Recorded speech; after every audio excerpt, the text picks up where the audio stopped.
Whew, no wonder I got my coat on today. Whew, I gotta layer up. I gotta get another coat on. Dang, straight crazy.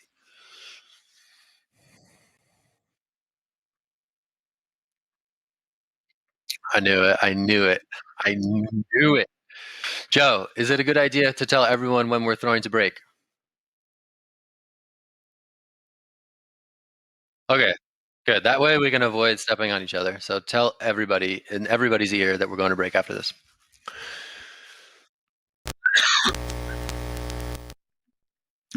Yeah, it's all good.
Hello, it is Tuesday, February 9th, and welcome to The Hash, where we discuss the latest in crypto news and culture. I am Coindesk's Zack Seward. I am joined by the great Naomi Brockwell, the great Ben Powers, the great Jen Sanasie, and Will Foxley.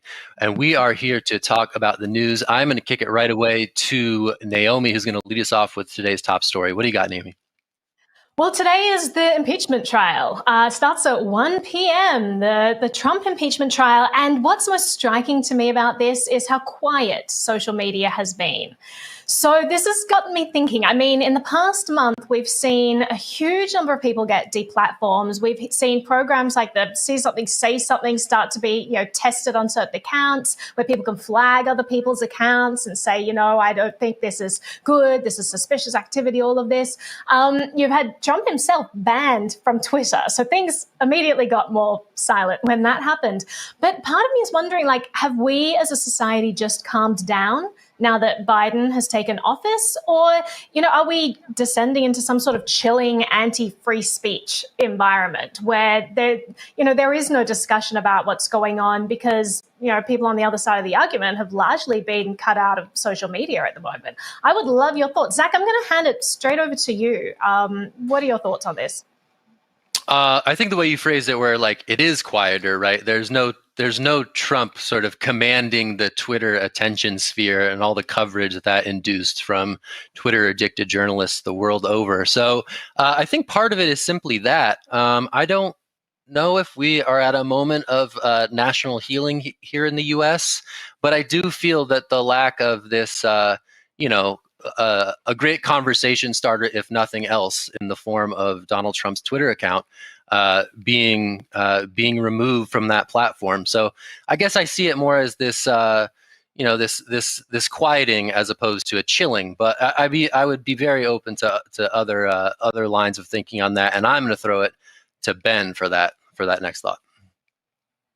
Yeah, I think it's a really interesting thing. We went through one impeachment trial and it seemed to be everywhere. There was so much noise in the ecosystem. And right now it feels like that's not really happening, at least on Twitter, where a lot of people spend their time, particularly journalists and particularly politicians. I think in part, it really goes to the fact that people might be more concerned about things like the stimulus bill and other stuff that's moving down the pipe that's going to have a real impact on their lives, maybe rather than what's happening in, an impeachment trial that we kind of know what happened. I think a lot of people were glued to their TVs that day when there was the storming of the Capitol. And right now they're hashing out, was the language violent? Was Trump inciting this mob? And all of these sorts of things. But maybe just not that many people are watching these things on TV where they might be covering it. Maybe people are spending a lot of their time on social media, and with these accounts gone, it's just not echoing in the same way. Is that good or is that bad? That's a separate conversation, but I think people are ready to move on and think about, what legislation coming down the pipe with the current administration is actually going to impact their lives. I mean, I do, honestly, I worry that it is a little more of a chilling effect than we realize. I think it's a bit of both. I think you're right. People are calming down. But if you look at the fact that AWS runs basically half the internet at the moment, if you look at the fact that, there are lots of coordinated attacks against different platforms, and people don't like dissenting voices, people don't like platforms like Library, which provide decentralized alternatives.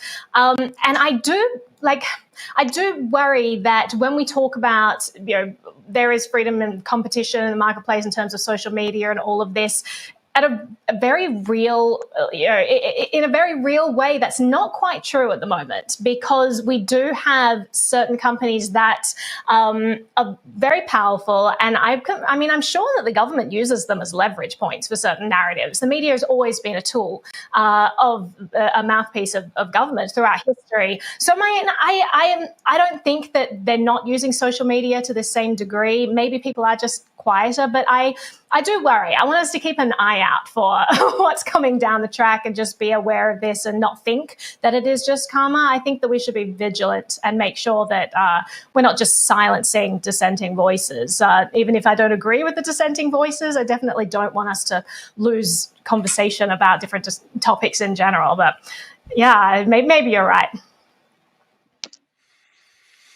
What are you going to be watching for at 1? Are you tuning in, Naomi? Are you going to be watching the live stream or what? Oh, I could not care less. But I couldn't care less when they had the first impeachment trial. I couldn't care less when they have the election. I don't feel like, the president should have that much power. And I don't feel like we should be putting them up on this pedestal as if they should be making all these decisions about our lives. But that's just my little political rant to start off on the day. Will, did you want to take us over and take us to the next topic? Yeah, well, we're staying in the political realm, but we're going to move oceans over to North Korea. According to some AP reporting from United Nations, some $300 million of crypto was used to fund North Korea's ballistic missile programs, which obviously are it's not a good thing to happen. It's not a good look for the industry either. The fact that you can track these on chain very easily is pretty disconcerting because we can just see where everything's going and just pin it on the industry itself. One of the exchanges that was hacked, presumably, was KuCoin, which was hit in November, I believe, for around $280 million worth of cryptocurrency. And that was a huge hack at the time. It actually caused a little bit of tumble in the Bitcoin markets, which are now, of course, breaking north of 45,000. So I want to boot this over to Ben from a privacy standpoint. Interested to hear what you think about on-chain privacy for cryptocurrency. It's a really bad look for the industry to have North Korea building nuclear weapons with Bitcoin, but at the same time, as an individual, I don't want the government tracking my money. So where does that kind of put us? I mean, to be fair, they were building nuclear weapons before Bitcoin as well. So that has been a long and drawn out process. But yeah, and I think it points to the fact that a lot of exchanges do have security issues to a certain extent. It is really, really, really hard to defend against the level of a nation state actor. There are hordes of hackers that are scouring some of these exchanges looking for every vulnerability.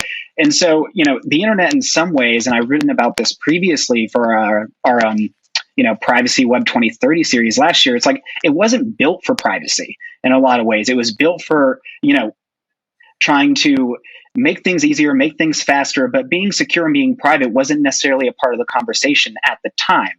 I mean, in terms of on-chain, we see this as something that is happening again and again. You have various sort of blockchain analytics companies contracting with government entities, here in the US and other places, and potentially becoming a part of things like surveillance states. Like, do we want to be able to track stolen funds? A lot of the times you do, right? You don't want people to have their crypto hacked by a nation state and then just completely jacked.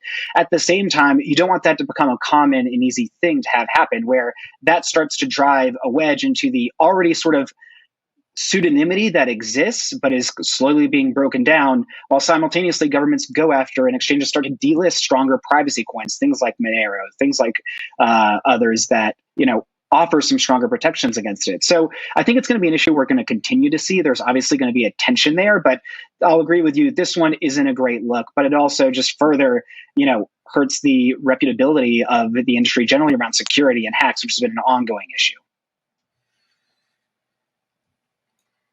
Yeah, I'm interested to hear Naomi's take on this. Yeah, I mean, I agree. And I think it goes back to what we were talking about yesterday about governments actually trying to systemically weaken our security as well. If we can't protect ourselves, more of this stuff's going to happen.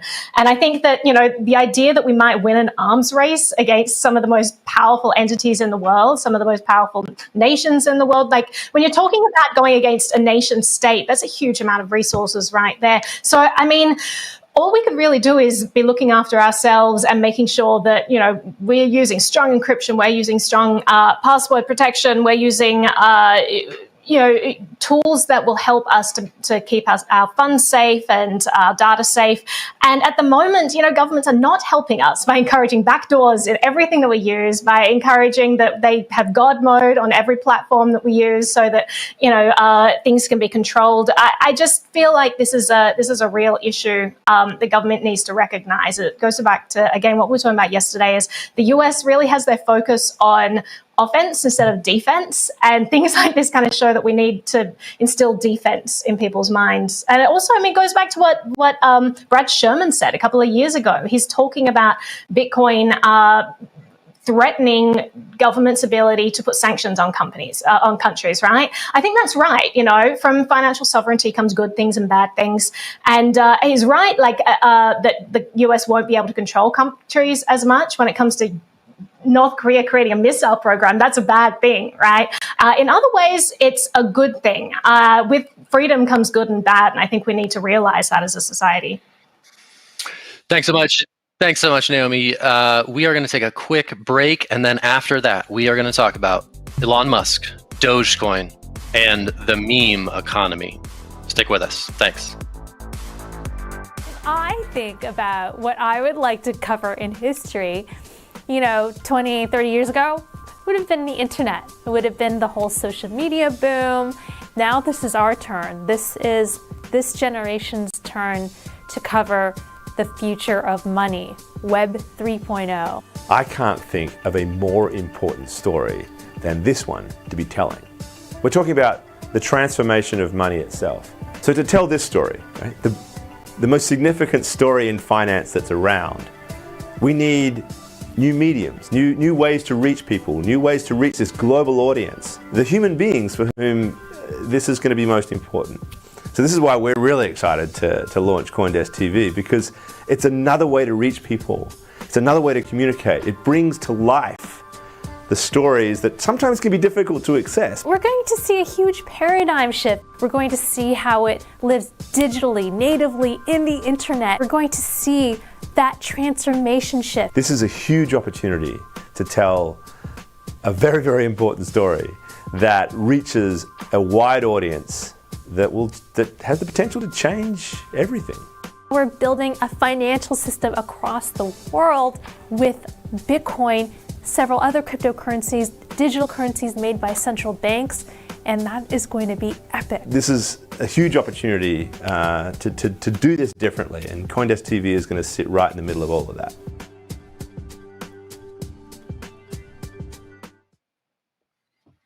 Hey everyone, you're watching The Hash on CoinDesk TV, where we unpack your latest on crypto and culture. Now, we are very much living in the meme economy, and as publishers and brands fight for attention, the crypto world has adopted this currency to get mainstream adoption and interest. Now, we saw it last week when Elon pumped up Dogecoin, and the conversation around attention and profit is one that will continue to evolve. Now, Ben, before we started the show, we were talking about an article that you actually wrote on this, and you wrote that where the lulz go, the gains will follow. I want to unpack that. Can you talk me through kind of what led to that statement in the article? Sure. I mean, me and my colleague Dan Kuhn, we wrote about this last year, kind of around the time of DeFi explosions. And, the term meme comes from like a Richard Dawkins book, which is basically, it's kind of a cultural contained instrument for communicating things super quickly and, kind of letting people glom onto it, whatever they think it means. And so when you get something that can be inserted into the internet and be reappropriated and people can find their own value in it, however they want, whether it's, creating it in an alternate version, whether it's putting words over it, it can just speak to a lot of people in a lot of different ways and create communities around it. And those communities can drive value. I mean, we saw that most recently with sort of meme stocks like GameStop. At the same time, that's sort of the origins of Doge with the Shiba Inu and sort of that being an original meme that came out of. So there's a lot of different instances of this happening. And even in talking to a couple of authors who looked closely at this for that piece, we saw sometimes that even traders use it to quickly signal like which way they might be moving and do it in such a quick and succinct way that's also a little bit obscure to the outside world. So there's a lot of different methodologies for that sort of communication. But that is what we were somewhat getting at with that sentence. And of course, who doesn't love lulz? Now, I want to toss this to you, given your deep experience in the space. Oh my gosh. I think the meme culture and meme economy is my favorite part of the internet. I love watching people throw something out. It's like some random picture of them. And next thing you know, you have like 100 different iterations of all these Photoshopped things. And like, it's this iterative culture that the internet has created where everyone participates and everyone has a voice. I love that. It's like this democratization of entertainment. There are no barriers to entry. Anyone can be a player. Anyone can entertain. Anyone can educate through this. I've always thought that laughter is the best way to educate people because when you can break down people's barriers, then they start to think more about what you're actually saying. So it's an important tool. So I love it. Will, what are your thoughts on all of this? I knew I was going to get tossed this topic just because I'm the young guy here. But no, memes are awesome. I think the trading thing is really interesting to me. That I just came across that recently, Ben, so it's cool you brought that up.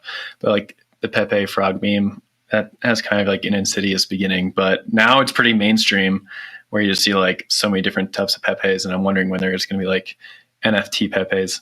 I think that's definitely going to happen at some point, but traders will like post them. And then that means like, hey, I'm going to like go long here. I'm going to go short or whatever the heck they want to do with it. And that itself is just like so odd and fascinating and very different from how we used to communicate. And like, if you think about the trading pits that used to be where all these like young aggressive males would kind of gather together and battle it out for trading stocks. Well, now it's moved to the online realm and anyone can participate and anyone can look at these memes and engage. And it doesn't matter who you are. I think that's like a net positive of us all moving to like this internet culture where anyone can be behind a meme. Anyone can be a pseudonym or an anonymous account, can be trading, can partake in something that used to be pretty selective who was engaged in that trading culture. So that's one positive of memes besides just like the lulz. I mean, I think we're missing the forest for the trees here, guys. I think we need to think about our meme strategy on the hash. I think we need to start thinking about how we are going to do this. I want to do like, can we do like, I want to do like the Elon, like Simba meme, like in our 4 box here. I don't know if it's possible, but that'd be I think cool. that can happen today. Up each other. Yeah, that'd be sweet. But oh my God. Yeah, Chainlink obviously rose to prominence on the strength of its memes. So there was a little minute where other projects were like, how are we going to do this? Sort of understanding the sort of social dynamic at play. So yeah, we got to get on our meme strategy because I think that's the only way for the hash to take off. But Ben, I saw your hand up. I want to throw it back to you. Go for it.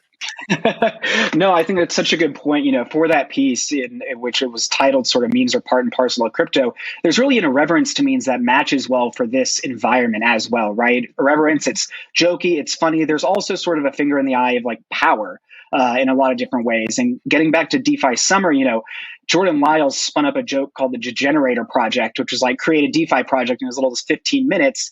And then, the whole community and a number of people came and started a meme coin, I believe, and a whole project based around this idea of don't buy meme and all these other things. And now it's actually a fully fledged project. So kind of similarly, these things that start as jokes take on a life of their own. And pointing back to sort of the irreverence of it, part of the reason we saw meme stocks become a thing, it was in some ways because they wanted to stick their finger in the eye of Wall Street and some of these powerful, self-serious institutions. And we can have a whole discussion about that, but it really does lend itself to the times that we're in at the moment, not least of which because we're all stuck at home. Absolutely. And there's a creativity as well that we see that we don't really see when when we've been exposed to previous media institutions. You kind of get this formula, but when you have everyone participating, there is no formula. All this creativity is unleashed. It's wonderful. Well, sorry, Jen, I cut you off there. No worries. When it comes to memes, though, I think everything we're saying is so true. They're viral, they're fun, they engage the community, they're bringing a lot of attention to crypto and what's happening in the space. But what do you think needs to happen next? Like the attention, we're getting attention, but how do we educate beyond the memes? How do we bring new people into the space? It's a great question. It's the age-old question, right? How do you not preach to the choir? I think if there's a tool like memes, at least open the door, right? They at least let people perk their ears up and start listening. And that's one of the hardest things to do, when you're trying to educate people about new ideas. So the next step, I think, is just create more memes, create better memes, create bigger memes, and just go full meme. That's what I think the strategy is. That's what we're going to do.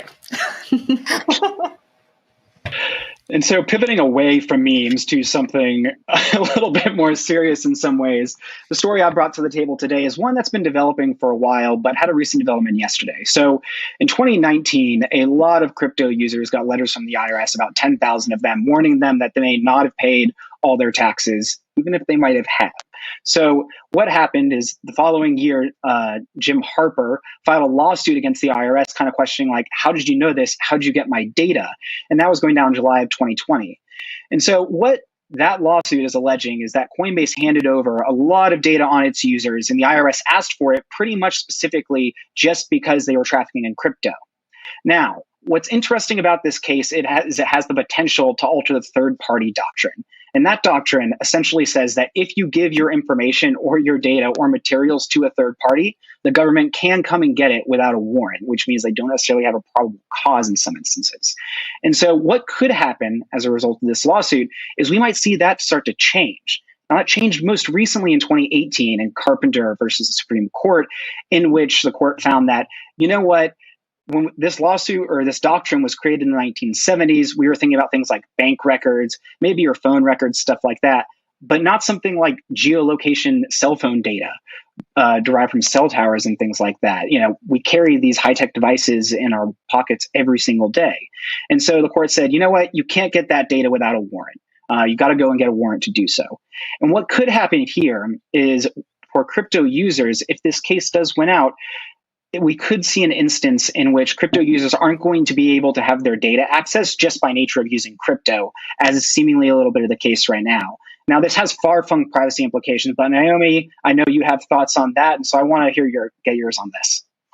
For sure. I mean, the third-party doctrine is something that Snowden has kind of railed against for many, many years, this idea that we don't own our own data. And I agree with it to a certain extent, especially when we're talking about sensitive data, right? When you have sort of this understanding with a company that they're going to protect your information, that this is between you and them, there are a lot of platforms where you presume that. I presume that Twitter isn't just going to send out my DMs. There's this understanding that, there is a certain amount of privacy there. And I really do think that the government, it takes advantage of that and it leverages that and it says, listen, we don't care about any understanding you have. all information belong to us, you know?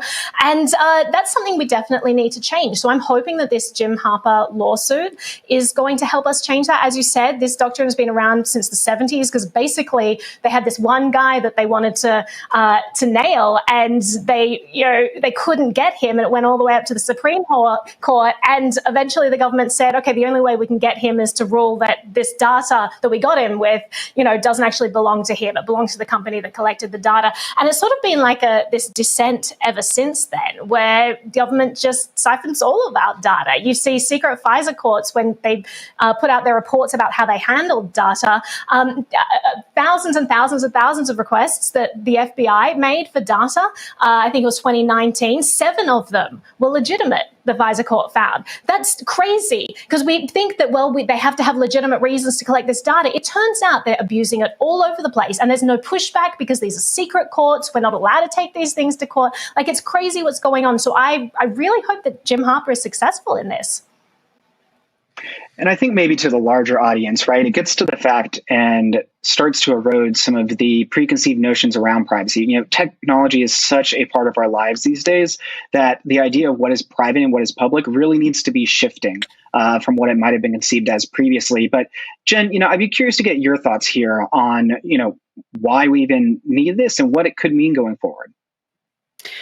Well, I have such a problem with the law and how it works.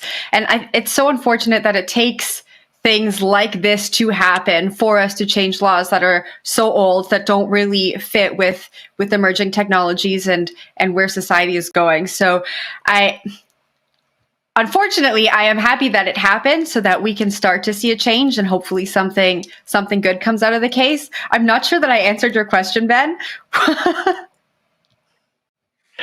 What was your question? I think it makes sense. Yeah. I have a question for. Can I jump in there really quick? A question for Ben. Sure. Yeah, absolutely. What would be the what's the alternative here, though? You can think of it's either the IRS going to a third party and demanding, because the IRS is going to get their taxes no matter what. They're going to get their money. So you have to decide what's the best case scenario besides them going to a third party. Maybe you provide your address for all your token holdings and then they just audit it yourself. But then that just goes down a whole loophole. So maybe what are the alternatives? So the alternatives, I think. Sorry, Ben. I was just going to say the alternatives are to switch from mass surveillance to targeted surveillance. If you actually want someone's records, you need to have probable cause. That's what the Fourth Amendment is for. It seems that in today's age, the Fourth Amendment does not apply to our digital lives, and we're living most of our lives in the digital realm these days. So the government needs to be able to provide probable cause in order to get our data. I think that's the only way we can actually live a civilized society where we're not subject to unreasonable searches and seizures, which we're seeing all over the place right now. Ben, what were you going to say on this? I was going to say, it really hinges on that nuance of, it doesn't need to be a completely alternative system. What it does need is a warrant, though, because right now that is not the case. And so what that means is that you can't go to an exchange and say, hey, okay, these people use Bitcoin. I want all the financial records of people who are spending this much to this much, and they don't have to have a warrant to do that. So I think it could add a lot of nuance to the conversation about, what data you're asking for and why. And then also, we've talked already, it's only been 2 shows, but we've talked about some of the negative stereotypes around crypto. And this can just start to flesh out that conversation so that people actually have to talk about what they're talking about and not just, cast everything in a criminal light in some instances. Yeah, I completely agree. Things need to change. Let's take a short break for now. And after the break, coming up, Reddit's $6 billion valuation. Stay tuned.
Hey, thanks for tuning in to The Hash. Let's talk about Reddit for a bit. We talked about them yesterday, and then they announced a $250 million fundraising round. So good move by us. We're really helping move the needle for the folks over at Reddit.